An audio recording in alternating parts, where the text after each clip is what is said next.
you guys. Welcome to episode 8 of Role Models. As you can see, we're in a different set this time. We are at Monument Jiu-Jitsu. This is where we started, and we've been here ever since, and we absolutely love it. As you can see, it's already, just by the background, it's a beautiful gym. We love being here. So today we're actually going to be talking about coaching and coaching 101 kind of rules, and we thought this is the best place to talk about that because this is where we started coaching. And this is where we learned all of our tips and tricks. So I'm excited.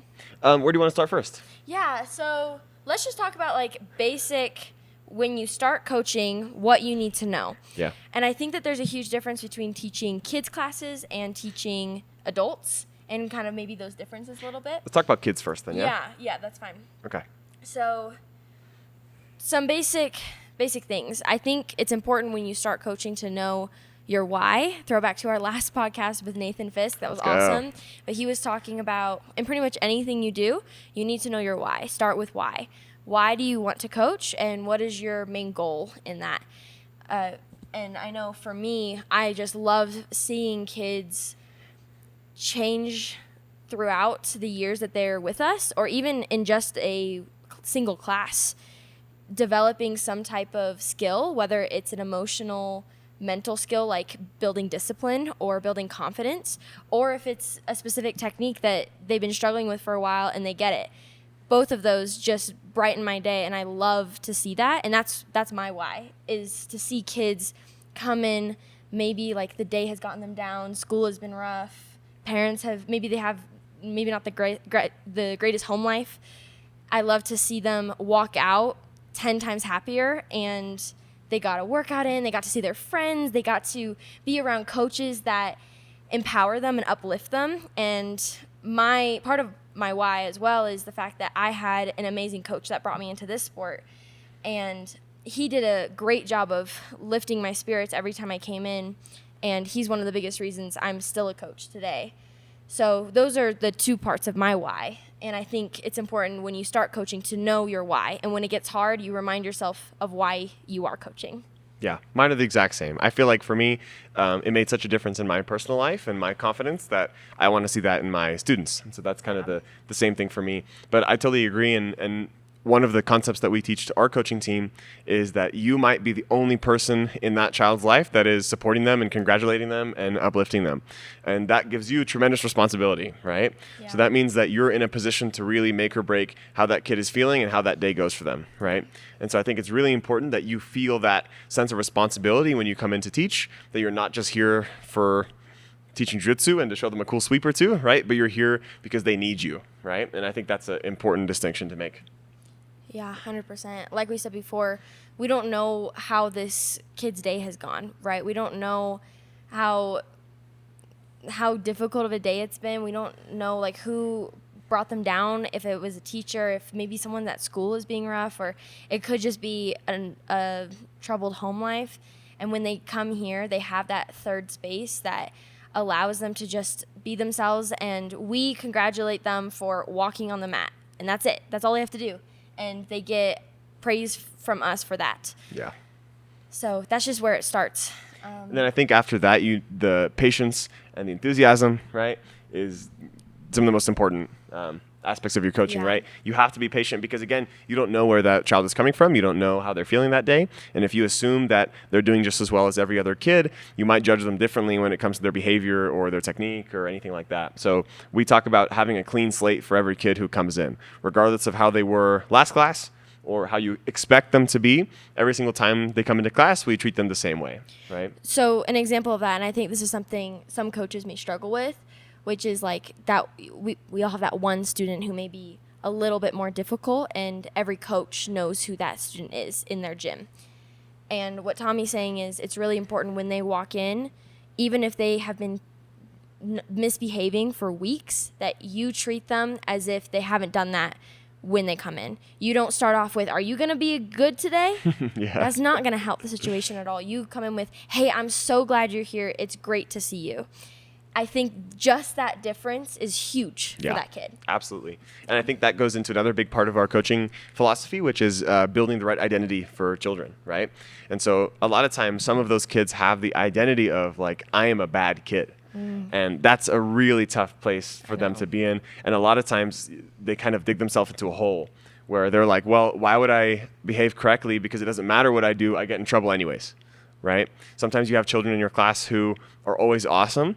And so when they make a joke or two, you can kind of let it slide and it's not really a big deal. Yeah. But then when that one kid makes a joke, then they all of a sudden get in trouble and they feel like this is not fair towards me, right? And it's just habit. Like, it's just, you don't even realize you're doing it sometimes because you've dealt with the kid before and maybe you had an off day and you just kind of react. And that's another thing that we talk about with the coaching team is responding and not reacting to something. So if a kid is misbehaving, it's not, you know, you don't react out of like emotion.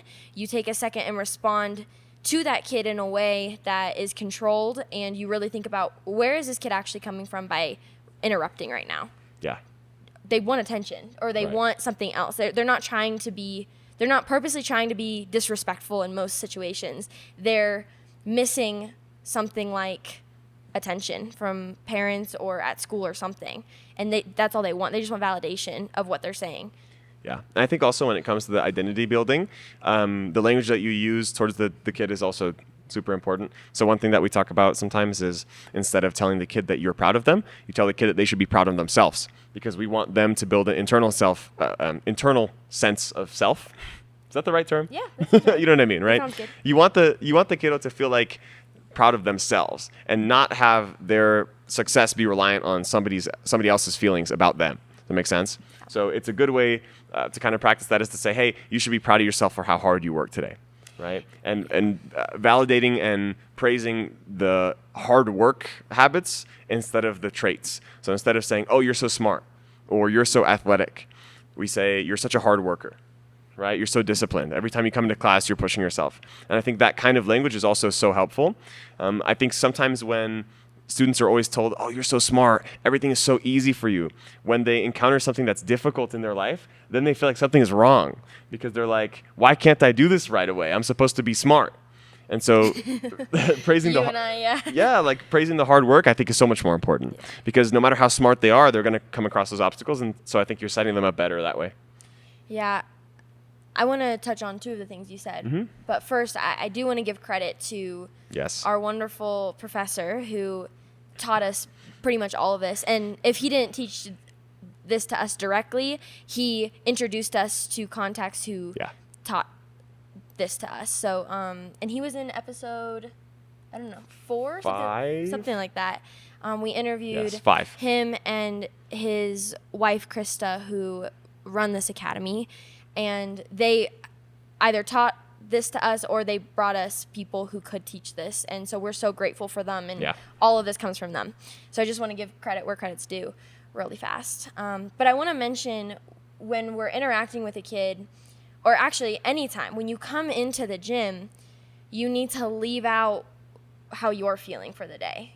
Your job now is to take care of these kids who can walk in feeling upset from their day, but you can't walk in feeling upset from your day. So if I've had a really crappy day, actually this is a better example. If Tommy comes in and he had a bad day, I cannot tell at all. And I'm someone who can, we're close. So I'm someone who can tell when he had a bad day or when he's struggling. But you'll come up to the desk or whatever and you're like, oh, this was like, oh, I don't want to teach. This is such a rough day. Like I don't have the energy.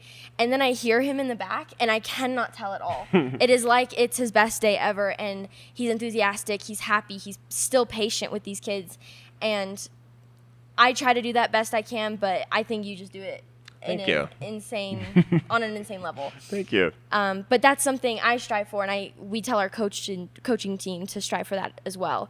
Walk in with all of that out the door so you can be present and here with the kids who are struggling and need you because they don't have the emotional regulation that you do as an adult now.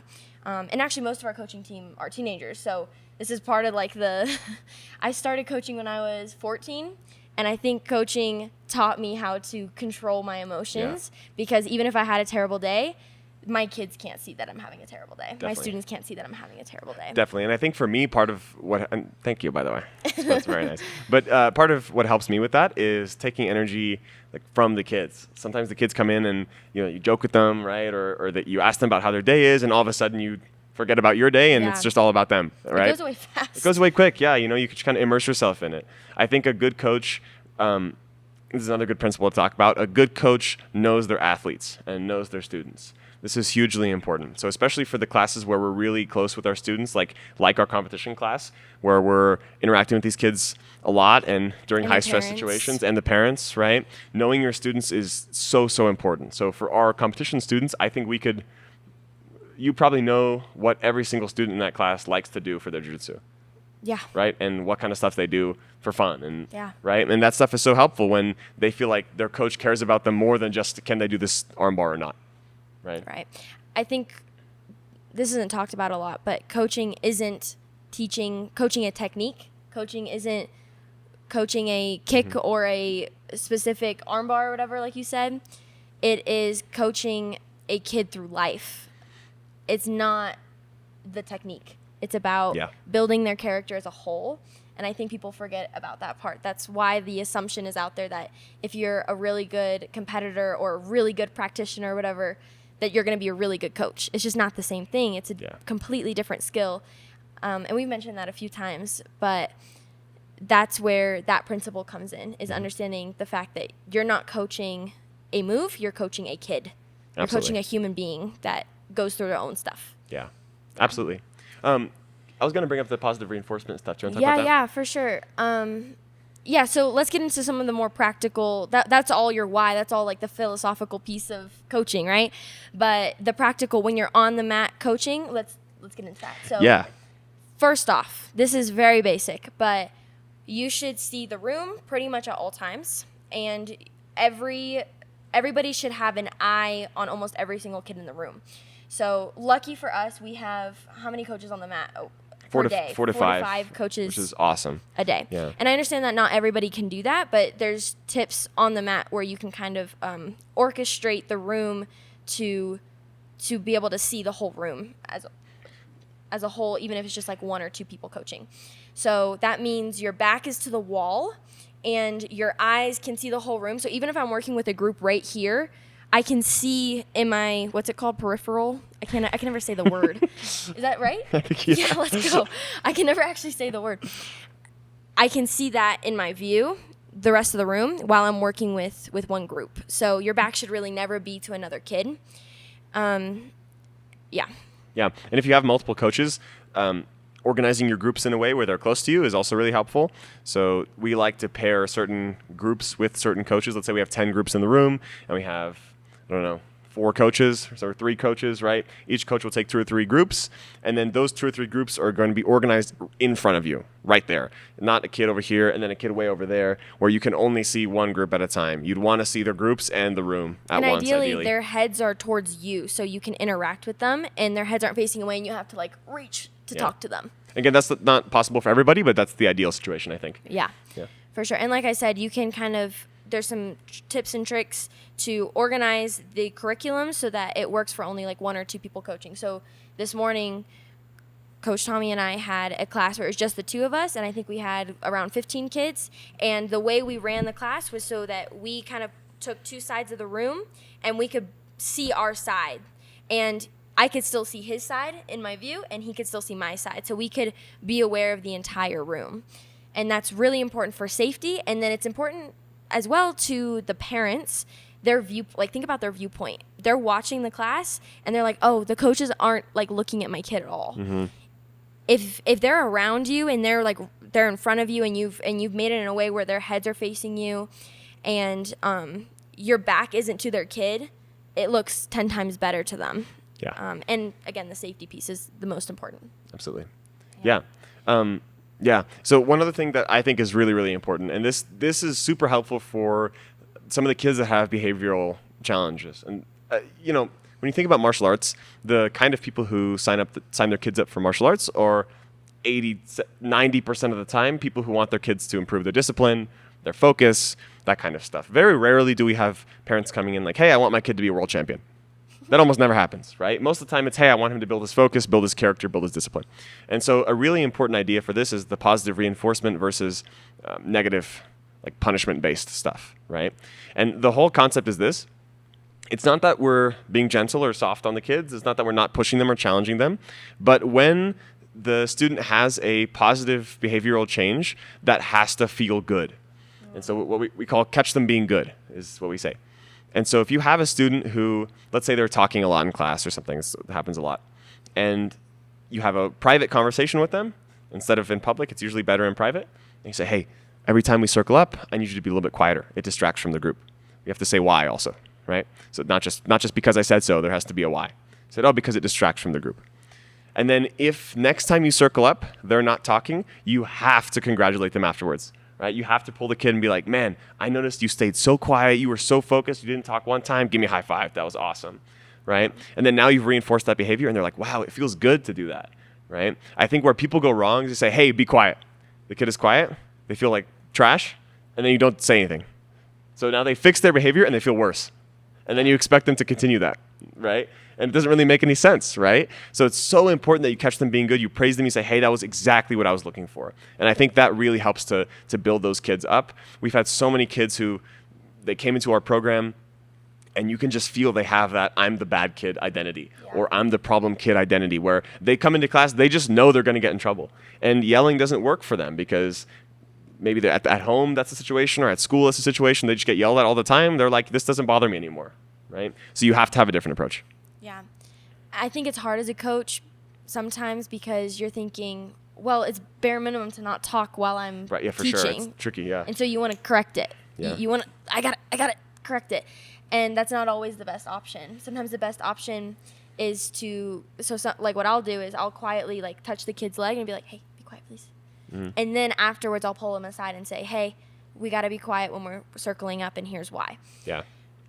So that's a way you can quickly correct it and then also have that conversation outside of the group. The biggest thing is we don't want to embarrass the kid in front of their peers. I think that makes a kid feel worse, like Tommy said. And over time, I think that will make them want to quit, to be honest. Yeah. And obviously, this is the ideal situation. We're not saying that we nail this every single time, right? No. It's really hard to do, and it takes practice. But again, this is the ideal situation. I also think kids have a really strong internal sense of fairness and justice, right? And when you tell the kid to stop talking, and you yell at them, and you don't give them a reason, or they ask why, you say, because I said so. That's not a satisfying answer for kids. That's not fair. That doesn't make any sense, right? As adults, we hate that answer, right? And the kids are the same way. And I think sometimes we don't give kids enough credit. They have that feeling inside of like, that doesn't make sense. You know what I mean? That's not fair. And I think it's important that if they are, quote unquote, in trouble, then they should know exactly why the behavior is not okay. It's not just because it's bad or they're bad or because I said so. It's because of reason ABC. Right? It distracts from the class. Your partner can't pay attention. A bully could hurt them or whatever. Does that make sense? I think that's more important. Yeah, I totally agree. Yeah. So as you can see, there's practical, like, okay, here's how you, and we're going to get into this, but here's how you teach a technique effectively for kids. And then there's also behavior conversations. We hear people online, especially teachers right now, talking about how right now it's difficult because they're correcting and teaching how to behave and how to regulate their kids' emotions rather than actually getting to teach the curriculum that they want to teach. Mm-hmm. I think in a martial arts setting, it's easier for us to control and correct behavior because we have all of the values of respect and discipline, and you line up a certain way and kind of built into the culture, right? Yeah. It's different. And so we're lucky that we get to do it within this space, and we're hoping that when they leave this space and they go to school, they have those values instilled in them because of the culture here. Yeah. Yeah. Absolutely. Yeah, but Cool. it can be hard. I'm sure. Yeah, it is really difficult, right? It's like a skill. It's like jiu-jitsu. It's like anything else. You got to practice and rep it out and get feedback and all this stuff. One thing that's really helpful for this kind of stuff is to record a video of yourself teaching or have somebody else do it. And it's humbling and it's rough the first couple times you watch it back, but that's super, super helpful. We do that with our coaches pretty often. Yeah. Yeah. You want to talk some hardcore teaching technique? Yeah, sure. Yeah, some building blocks? We have a system for teaching a move. And I'll just preface this by saying it is extremely boring for kids to sit and listen to you talk for 5 minutes. This is so real. Here's step 1, step 2, step 3, step 4, step 5, and on. That is so hard for them to keep up with, and it is so hard for them to enjoy listening. You have to make teaching a technique the most fun thing to learn ever. And once again, we're still working on this. Like, we try to do this, but we still work on each of the skills that we're talking about. You got to look like Coco Melon and Paw Patrol. Yeah, because that's what we're competing with. Think about it. That's true. So we teach technique in this step, and I'll let you go over that because this is his thing for sure. But you have to make it fun, especially for like the 4 to 6 year olds. Yeah. They need you to make it a game. They need you to make it a competition. They need you to make it like the most fun drill for them to do. It can't just be here's step 1, here's step 2. Like, they're not going to follow along. It's going to be hard to remember. It's going to be boring to learn. Yeah. And most of the time, they have a really difficult time applying it to their rolling because the steps in this like static, here's 1, 2, 3, is easy to complete when there's no resistance. And then the moment they go out to roll, it's not going to work because now they're like pushing on each other and there's resistance. And now they're like, oh, the move doesn't work. I didn't even know that I could. We used to hear, I didn't even know I could apply that move to rolling. Like, that's what it's for. Why do you think we're teaching moves? But it's 100% our fault for not teaching it correctly. Yeah. So do you want to go into the process? So we'll talk about the way to teach a static move, as in there's no resistance yet, and then we'll talk about how to apply that to a positional game or something, because it is two different things. Right. And so I think for the static thing, we have kind of 4 main teaching steps. So first off, you give context and you give a good pre-frame. So you make it exciting. You say, hey, we're going to do armbar technique today. This is my favorite technique. I hit it last week at a competition. It's awesome. Tommy has 52 favorite techniques. Hey, we pick good ones. What can I say? 52 weeks of the year, every technique happens to be his favorite. Every technique is exciting. Every technique is cool. Every technique I saw, whatever, Coach Mel hit last week or Coach Mari hit this here. This is her favorite move or whatever. You make it really exciting. That's your pre-frame and your context. Yeah. And your context is like, we would do this if we wanted to get a bully off of us or hold a bully down or knock somebody over when they're on top or whatever. You give the context. Then you show the entire move one whole time. And if you want, you can name the steps. So you'd be like, let's say we're doing a bump and roll. You'd say, all right, here we go. Grab the arm, trap the foot, knock them over. Full speed, the whole thing. Then you break it down into details, steps. So guys, for step 1, this is called, grab, right? Step 1 is what? Grab. And you grab the arm in 2 hands. Step 2. He said it in a short way, but we do a lot of call and response with the kids to keep them engaged. So step 1, grab. What's step 1? So that they are constantly into the conversation. Yeah. It's not us just lecturing them for 5 minutes. I have the kids constantly talking to me that entire time because otherwise they space out, right? So so you give the steps and you want to name each step. So you'd say step 1 is grab.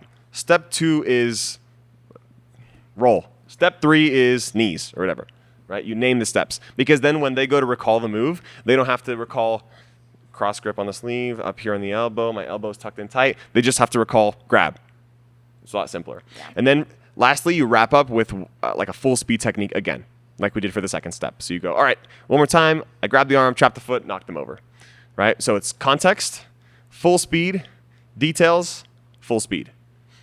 And that's kind of how we do the static technique. And that seems to be pretty helpful. But again, you keep that max to like 2 minutes. And you want to have, for the smallest kids, 2 to 3 steps. I did a move this week that Art of Coaching talks about 1 to 2 steps. Yeah. But I think 1 to 3. 3 is max for those little kids. Yeah, for like the 4 to 6 year old age group that we have, they can't handle more than 3 steps, right? Yeah. And the steps cannot be. Sometimes people will make it sound like it's 3 steps, but it's really not. Can we show this actually really quick? Sure. Will this work? Sure. I don't know if they're gonna hear us. I'll be loud. Can you go on your back like Toriando pass? So like sometimes you'll see this happen, right? Like they'll say it's a Toriano pass, which is where you grab the pants and you move the legs out of the way. If I was teaching this, I would go like this. Step 1, grab. Step 2, move. And that would be it, right? What you'll hear is this. Maybe step 3 is get to mount. Yeah, maybe step 3, mount, something like that, right? What you'll hear is this. I'm going to grab the pants. Notice how I do cuff grips with my fingers. I'm going to go right here on the inside of the knees. I push the knees to the chest. I'm going to circle out to the side and then drive the knees out of the way as I go to knee on belly and then to mount, right? Yeah. There's no way. Because you made it sound like less steps, but in their mind, that's like 10. There's no way they're getting that. It's not going to happen for those kids. So you keep it super, super simple is the way to go, especially for the smaller kids. I did a move this week. I did a move last week, sorry. It was a single leg takedown. There was 2 steps. Pick up a leg, lift it really high. Nice. That was it. And they killed it, honestly. Yeah. And when they're that small, the idea is you want to get the big picture gross motor skills down. Can they pick up a leg?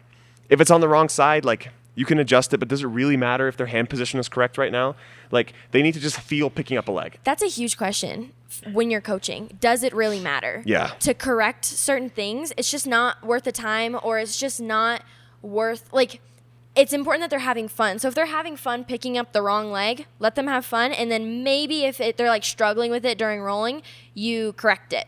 But do you really need to add more detail for, especially it depends on the age group, but do you really need to add more detail to something that they're generally getting? If they're generally getting it, especially if it's the first time that they're trying that technique, let it be.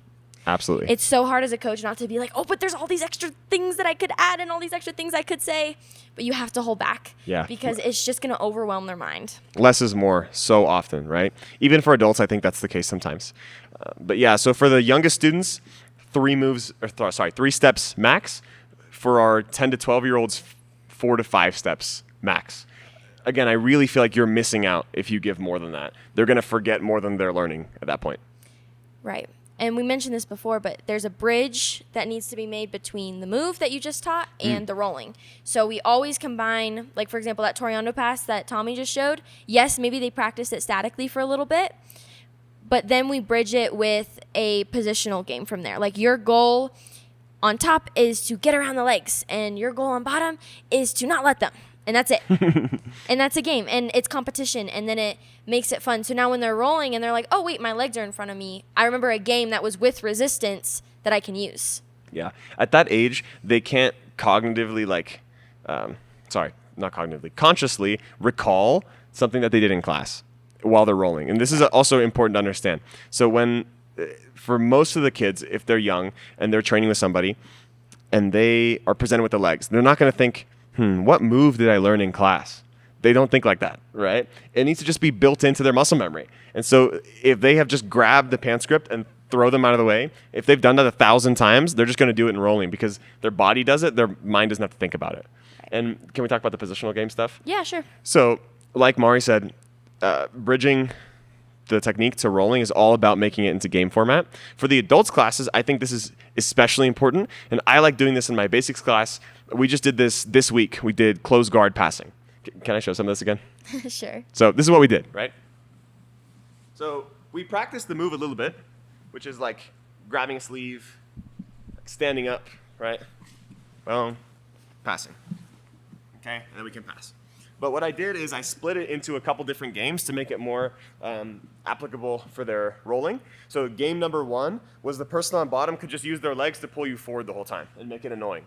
And if you were on top, you would win if you could just stand up, right? And so the whole point was learning the mechanics of how to get up when someone's trying to keep you down. So it was kind of a fight here, right? It was a bit of a push. They had to learn how to transfer their weight forward into their hands, right? And then come up to their feet here. And then we started the second round from this position, and your job was to get one leg in between your legs. And that's how you win, right? And then from there, we just kind of scaled it up and worked our way through the passing.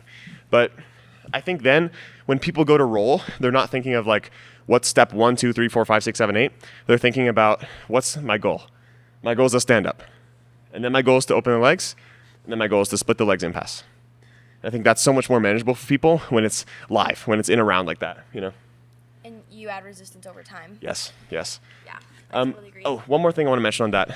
I don't do this for our kids' classes, except for our competition kids. I'll sometimes do it, but I do it for our adults. And I like to have, like Mari said, scaled resistance rounds. So when we first practice it, we'll often use little to no resistance. But then once they got it down a little bit, I'll say, I want the person on top going 50% resistance. The person on bottom should have success at least 2 times in this round. So that way there's some resistance, but it's not impossible. I think another important idea in coaching is the students have to feel success with the moves that they're learning for them to apply them. If they don't feel like this move has worked for them before, there's no way they're going to add it to their toolbox. It's not going to happen. I don't even. Yeah, right. They have to feel like it works. So you have to see success over time. And if you go 100% resistance right off the bat, it's not going to happen because you don't have the mechanics down yet. Yeah, totally agree. Yeah. Okay. So one more thing I want to talk about that we focus on a lot as a coaching team is how to deal with students who have like meltdowns, or maybe they're crying or they got bumped or something like that. And so we have a very solid system for this, I think, and it works really, really well. And so I'll share it with you guys. There's 4 main steps. See, even for our coaches, we do like 4 steps. We teach everything the same way. So there's 4 main steps. First, you have to figure out if they're really injured or not. And this is super important, right? So 99% of the time, they just got bumped or bruised or something. Or right? they fell or Or something. they fell. And I think it's a really, really big deal. Or they got frustrated, right? It totally happens at that Yeah, age. that happens a lot. A kid will get frustrated and they blame it on like, oh, my hand hurts or my arm hurts Yeah. or something. And you have to distinguish whether it's an emotional thing. And if you're watching the group, you usually can tell if they actually got hurt or not. Yeah, for sure. So first, you do that. Obviously, if there's an injury, you tell the parents. You really figure that out. You make sure they're okay. You get them help, whatever. But most of the time, they're not actually injured. So they're a little bit hurt, and then you try to be as unemotional as possible. And step 2, you ask them what's going on, and you want to get them to talk to you as much as possible. So I'll say, "Oh, what happened?" Say, "Oh, I bumped my head or something." And I say, "Oh, which part of your head did you bump?" Like point to it. Is like the front or the side? It's like the side of my head. Yeah, it's like higher or lower than where my hand is at right now. Like it's a little higher. And then they just talk to you so much that they start to bring themselves back into their logical brain and they forget that they were crying. Yeah, 100%. Right? He So- does this with me, you guys, when I'm emotional. I notice it too. You're like, okay, but are you feeling this? Is it this? I don't do that. I Yes, don't you do that. Yes, you do. No, I don't. It works. I stopped crying. Yeah, this But is it works so just well. relationship advice. Yeah, there you go. It was just a relationship jiu-jitsu Oh my podcast. god. Anyways, so, it's funny. So anyways, you get them to talk as much as you can, and most of the time they're gonna calm down at that point. If you want, you can play a little game. You make it funny. You say, "Hey man, I'm super proud of you for being so tough. Give me a high five." Right? Ooh, you make a miss. Right? Make it That would funny. me mad. It's okay. Right? But You usually try to build their character too at the end. Yes. So let's say they like ran off the mat and they didn't want to stay on the mat because it made them so embarrassed or they're so hurt that they need mom. By the way, we try to keep them on the mat for as long as possible. But if they come back onto the mat, then it's like, you're so brave. You're such a brave person. Or you should be so proud of yourself Yeah. for getting back on the mat. Like, I don't know if I would have been able to, maybe you don't put that part in, but yeah, you build their character, right? And at the end of that, like praising them. This happens so often where I'm like, man, like you really got bumped. That was tough, Yeah, It's right, it's right. important not to shut it down completely, right? So I think it's important not to say like, oh, you didn't get hurt, right? Or like, no, you didn't, or something like that. Because again, like the kids, they know, right? yeah. And that feels unfair. And so it's important to say, oh yeah, like that doesn't feel good at all. I got bumped last week in my training. I know how that feels. Yeah, right? when I was growing up, my parents would always say, like, you're super tough. Like, after I fall down, they're like, oh, that was a good fall. That was a good one. Like, you're super tough. Yeah. And that would build the character. That would make me feel Mm-hmm. good. And like, oh, okay, it's okay to get hurt, and I'm going to be fine. And this is a great thing also after class. Once they've calmed down and they've integrated back into class, I like bringing them over to their parents and saying, hey, like I'm sure you saw, he got bumped during his training and he stayed out on the mat. And I just wanted to tell you guys because it was awesome. He was super tough. And so then the kid gets praised in front of their parents and they're like, whoa, and it's a cool moment for them. Yeah, Yeah. 100%. And then their parent can see the benefit of being at the gym. Yeah, for sure. And keeping their kid in the sport. Yeah, that's huge. I've since we've been implementing that into our curriculum here, every time I've used it, it's worked pretty Yeah, much. it's amazing. It works really so well. And again, it's a skill. It's something you practice. And it's really hard when they're like screaming, crying in your face. Yeah. It's hard to like bring yourself to an emotional, or sorry, to a logical state, because you want to get emotional. So you're like, oh my, are you okay? And you feel like embarrassed in a way too, because all the parents are watching you in front of a kid who's like screaming and crying in your face, and you have to stay calm and think about, like, for this kid, if you are as emotional and as in it with them, that makes it 10 times harder to get out of that emotional state. Yeah. So you coming up as calm as possible. Hey, what's up? What happened? Walk me through it. Okay, here, like Tommy said, as calm as, like, talk slowly, come down to their level so they feel comfortable. All of those things contribute to the fact that they'll come back to their logical brain. Yeah. Yep. Totally. And it works really well for me. Some extra tips and tricks, just as a coach in general. We've covered some of this technique stuff, some philosophy for our teaching, but I want to add some tips for connecting with the kids outside of what you are teaching them on the mat. So if a kid comes up to you, maybe you separated in a group or something, and a kid comes up to you and they want to tell you about like a hard test that they have or coming up, or a play that they have coming up, or just something outside of jiu-jitsu, I think sometimes we want to shut that down because we're like, oh, we got to stay on track, we got to stay on task with the move. But that's an opportunity for you to connect with that student. So when they say something, you're like, oh, that's really cool. And if it's really not a good time, you can say something like, oh, that's really cool, I really want to hear about it, but can you tell me after class? And you make it a point to go to that kid after class and learn about them. I think that's great. If you have the time to hear about it, then I think it's short. Like, oh, tell me, like, what does your costume look like? Or whatever the context is. And they tell you a little about it. Oh, that's really cool. Okay, we're going to start and mount here. And you move on.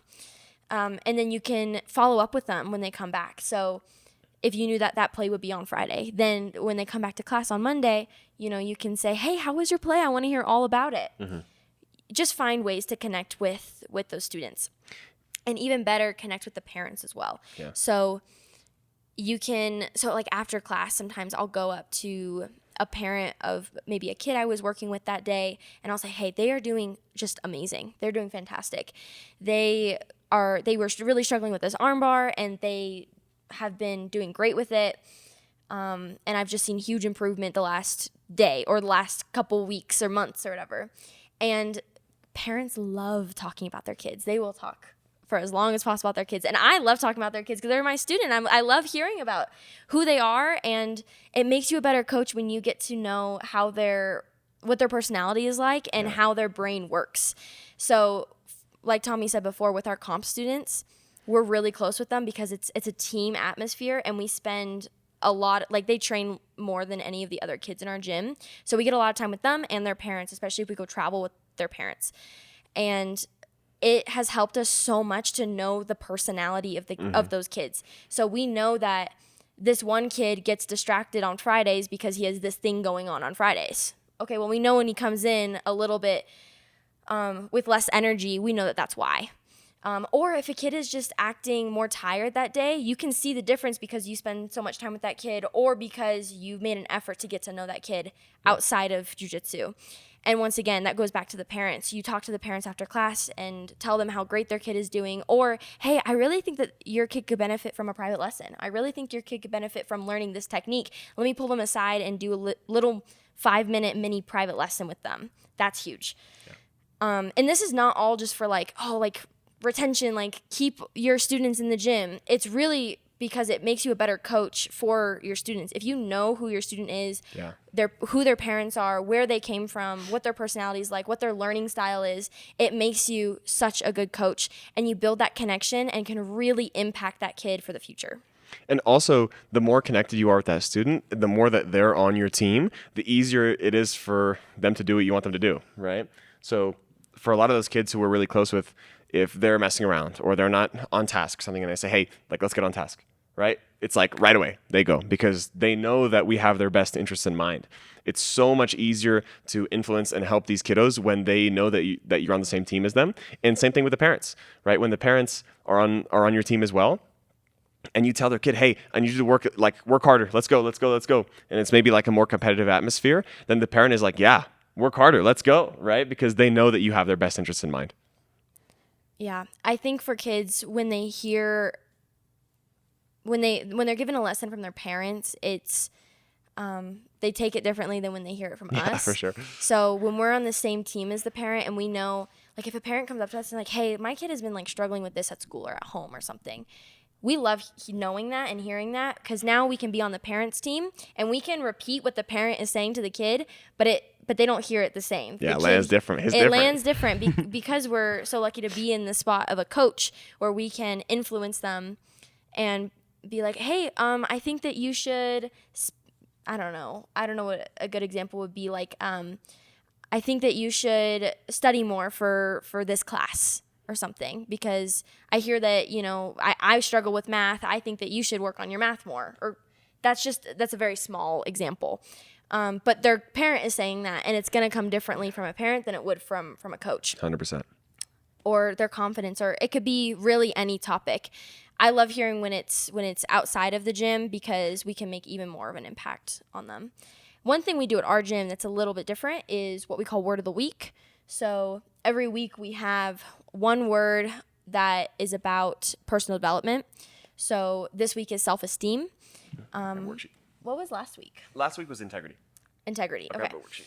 So we have that word and we carve out a time during the class where we can sit down as a group and talk about that word. So for this week, and you kind of have to gauge it per age group. So for our 4 to 6 year olds, self-esteem is kind of a big concept for them to learn. So we break it down to, how did you explain it this week? It was kind of like what you say to yourself, right? Yeah.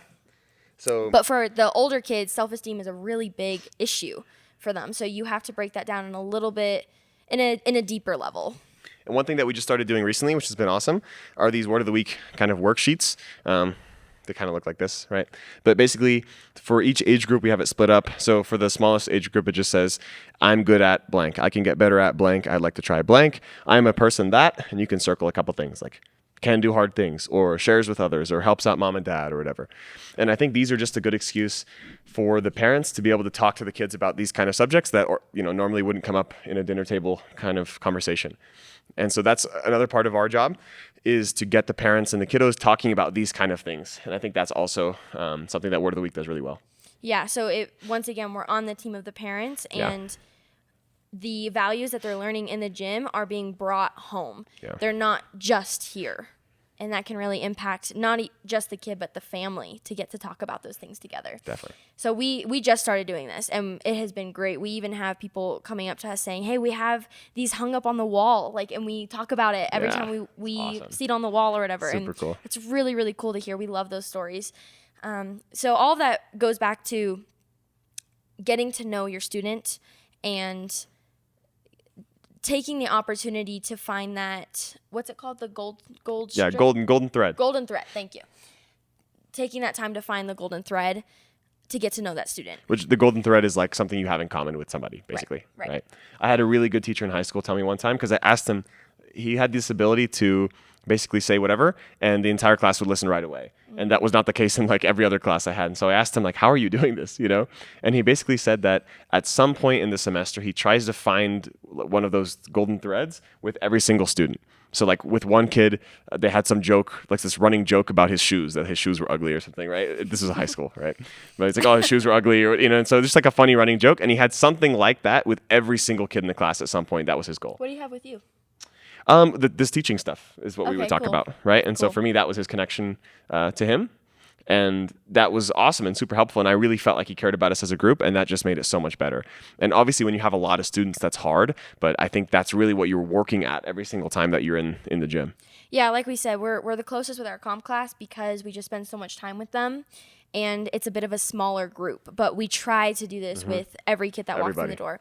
Yeah, and guys, I think also basically all of this applies to the adults, just on kind of a different level, So the teaching technique is very similar, but you can add a couple things. Obviously, the adults are going to be more present and focused because they're there for themselves, right? And they want to be. Not all the kids are there every single time because they want to be there, right?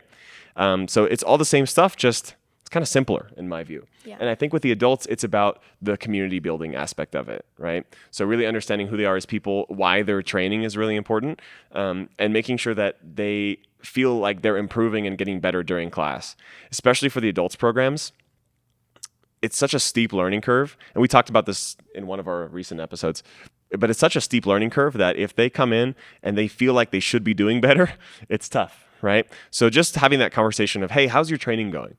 Like, how have you been feeling about your training recently? Is it good? Are you discouraged? Are you doing well? Like, what are you working on right now?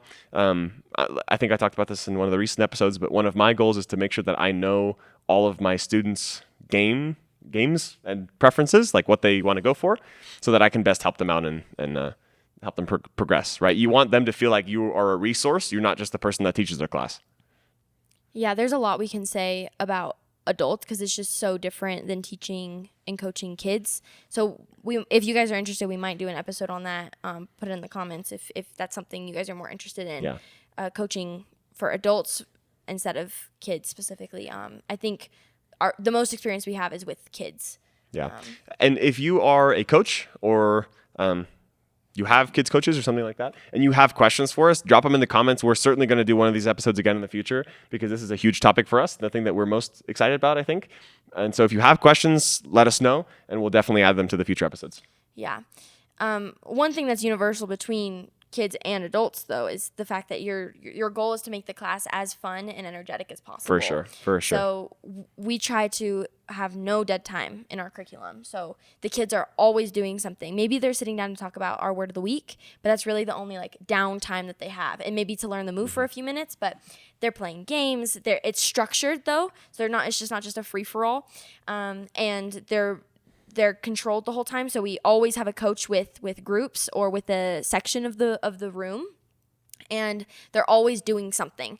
So, and that's the same for your adult class. Yeah, for sure. It's it has to always be go. Positional. It's always game. It's always, and the games usually end up looking like positionals or very specific positional moves that you're going for in a spot. But it's structured like how we would do a Little Heroes, like 4 to 6 year old game. Yeah. Go ahead. Yeah. I want to mention a couple of great resources for some of this stuff that we've learned from. So one is Melody Johnson, who is she's awesome. Amazing and really great with child development and stuff like that. She combines like coaching martial arts with child development specifics. So like psychology. Yeah. So that's great. So that's awesome. And then another good one is this guy, Dave Kovar, who we've learned a bunch from. And one of Dave Kovar's things is all your students should always be smiling and sweating. Yes. Right? And so I think Service with a Smile. He has a book, so check that out. Yeah, and I think Melody sweet. Johnson has a website, and we can probably link everything in the description. Yeah. And I think Service with a Smile is really underrated. And I think it's really important that every single time people come to class, you're smiling and you're welcoming. And I think it really makes such a difference, like compared to your instructor being on their phone and just like hanging out in the corner. It's a different vibe. Leave that gym. Right? Yeah. Leave it immediately. So. Yeah.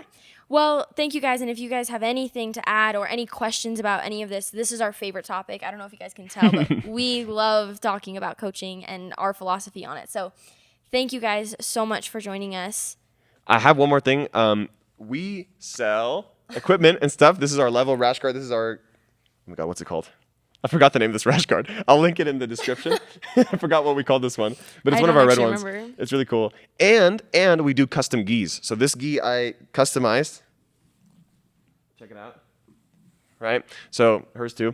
But we do custom gis. So if you guys buy a gi from somewhere, whether you're a part of our gym or somebody else's gym, and you want their logo on it, which you should have to support your gym, let us know and we can do it for you. It's pretty cool. Yeah. We have some new stuff coming out, including some coaching curriculum stuff that we're going to start putting out there. So if you guys are interested in that, go ahead and put that in there too. Also, we have Instagrams for this podcast and for Level Performance. If you guys just want to DM us on that would be great. Yeah. That's a great place to reach us. But thank you guys so much for joining us, and we'll see you next week. That's right. Thanks, guys.